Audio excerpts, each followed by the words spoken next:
Let's take a look at the basics of anchoring. The first part is the bottom you actually anchor in. Sand is the best as the anchor can easily dig itself in, which will then compact itself around the anchor. Coral sand does not have the same holding power, but is also able to withstand strong winds. Mud has about 50 to 65% the holding power of a sandy bottom, as a suction of the mud gives up in higher winds. Remember when your rubber boots were stuck in mud and you tried to pull them out?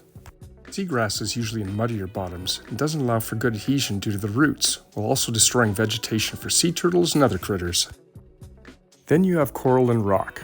Well, the problem is destroying critter habitats. Well, you can catch or foul your anchor and then have to dive down to retrieve it. That's complicated. Once you've chosen your spot to anchor, you then need to lay out your anchor chain, with a good rule of thumb being 5 to 1, or 5 meters or feet of chain for every 1 meter or foot of depth where your anchor chain connects to the boat. So if you're 6 meters deep, then you need 30 meters of chain, or 20 feet to 100 feet. Then it is time to release the anchor from the roller, using the windlass, aka winch. Then the person on helm reverses the boat to feed out the chain as the anchor hopefully bears itself in the bottom. The anchor and chain comes over the roller, and when you have let out your 5 to 1 ratio length, you hook the bridle onto the chain, which is attached to the main structure of the boat and distributes the load onto the boat and not the windlass.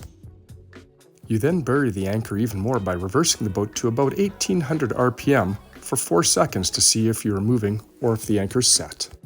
Once done, it's time to raise a glass and watch the sunset.